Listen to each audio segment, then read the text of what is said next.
Right. Here we go.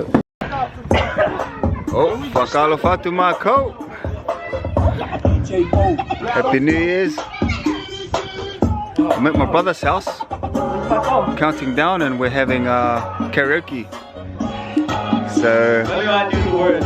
Let's have a go. Hey girl, what's your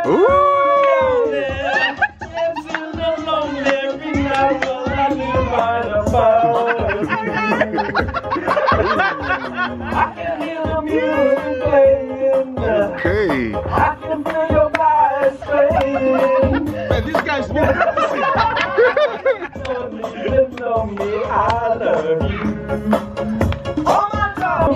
See, my brother, this is before we had cell phones. He would knock on the pipe twice.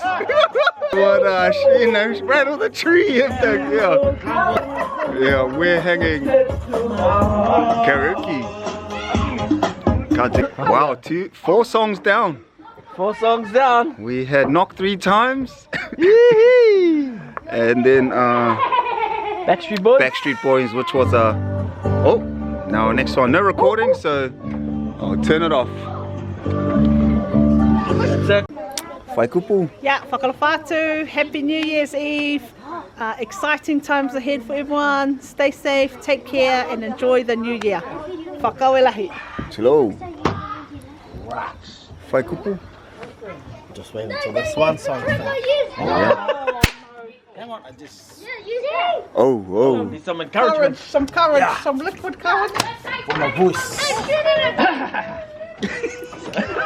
Please don't tell me. Whakalawhatu mākou. Getting closer to the countdown. Just having some uglies. It's the end of the year coming up soon. Hope you enjoyed all the videos this year. Stay subscribed, and I hope you enjoy the videos coming up. We just got the sunset, welcoming into 2023. That's Atu. Hello. Yeah, which Happy New Year. Merry Christmas. we're still doing the karaoke. Yeah, you probably didn't know, but that's my brother singing. Gus in the corner, and all the boys. Nothing to say as usual. Oh yeah. There goes Crichton. Yeah. Did you say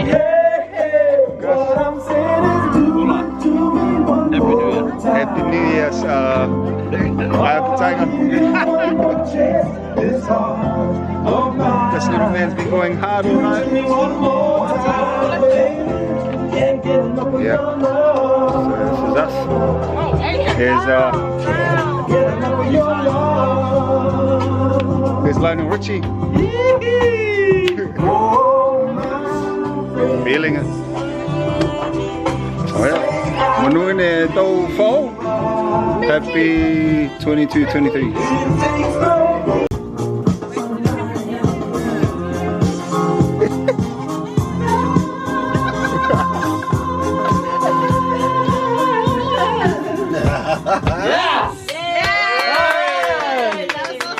So we just go to the next one, eh? Go to the next one. Let's go. Oh. No.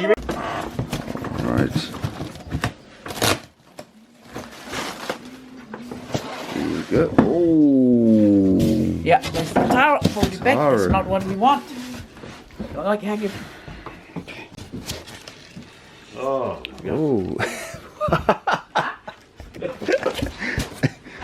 What's up?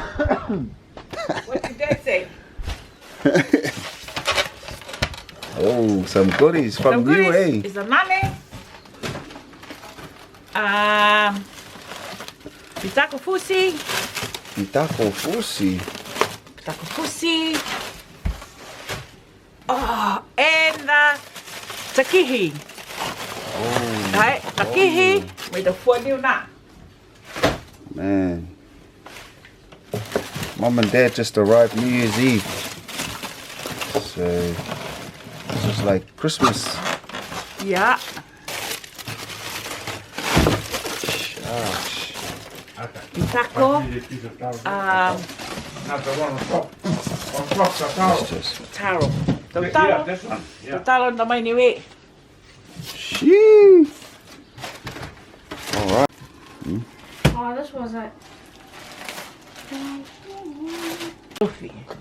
Oh, what's that? Nani. It is the tofifi. Shee. Koe takihi ai. Koe whai kai mahakula ko. Whai kai wheke ai. Ia, nane ai tune rea lofi.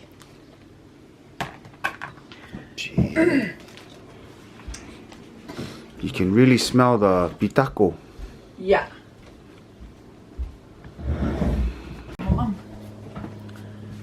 Fefe anyway.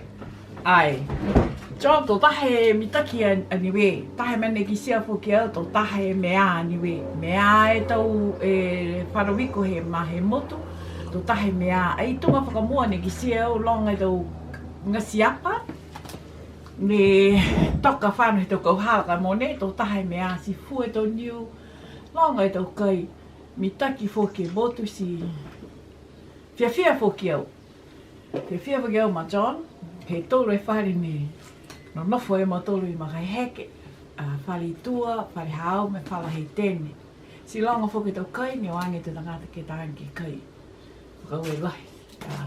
Lata, try and go to Niue for holiday. Koe tahane mana, koe tokolonga te tangata ko mo he COVID. Si koe pāni ka hei tau mask. But apart from that, Niue is awesome. The people are awesome.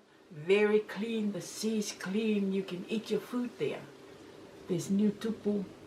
Lots of things you can do in Niue. Haia. Whaikaika? Whaikai ika e. Yeah, and whaikai Wheke. wheke. Whaikai wheke. Yeah. Tamai au ma John, ke kai a gai, ai kai au he whaikai wheke. Man, it's hard work to bring back all this Whakau e food. ni, wau e turi. Yeah.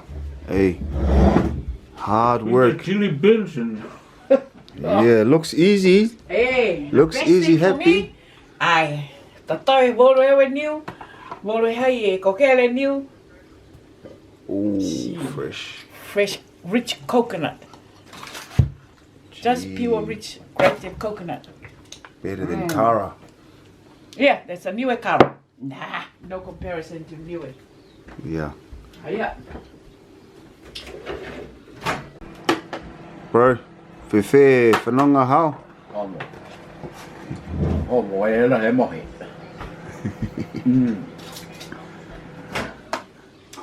Oi, poki ni weke hola te whana wene ke mohi. La he mohi o gyoki mitak. Retired e kambro. Yeah, I didn't hold it out. Homo. Tahe o he top. Yung, rorong. Rorong ke tau raunga. Akwa. No hai akwa ko hau ni o Mo tau. nevi me to fifine. Ah, ia. Maunga man so whai foke.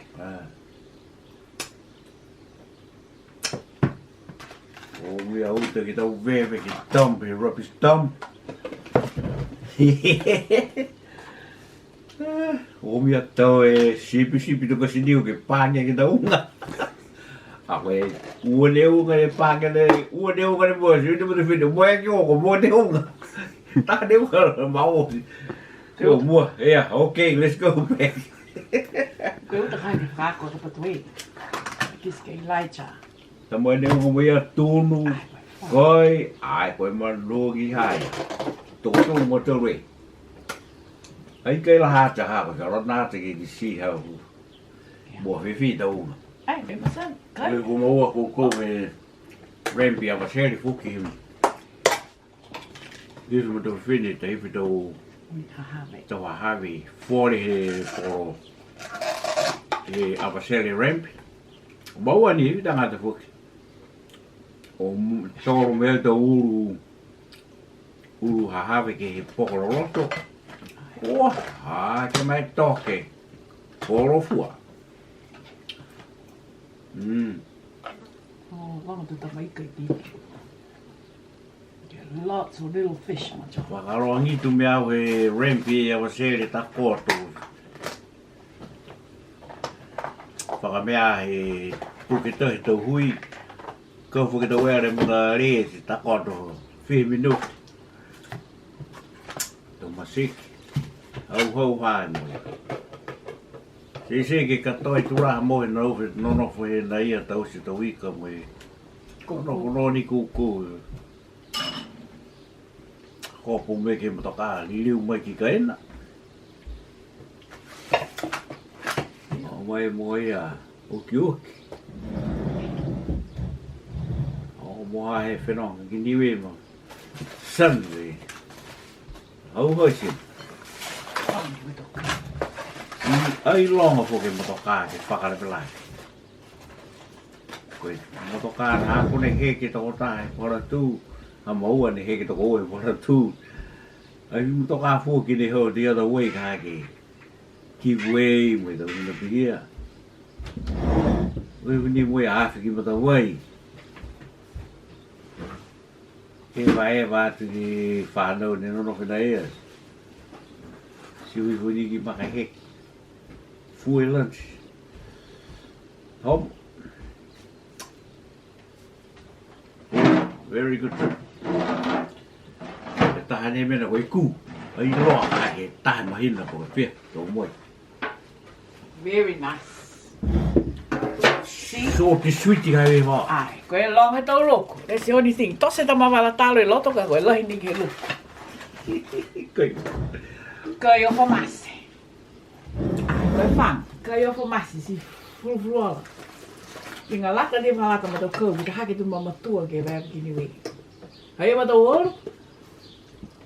Taki lahi niwe he oge na mofu ai. Naka, tau si hei tu pāsesi me, tau si hei tu kaina ni no wai. Ino si ose tau kau me tau whanau. Naka. Tokolonga fo hina ni e ki tangati niwe ki hoke.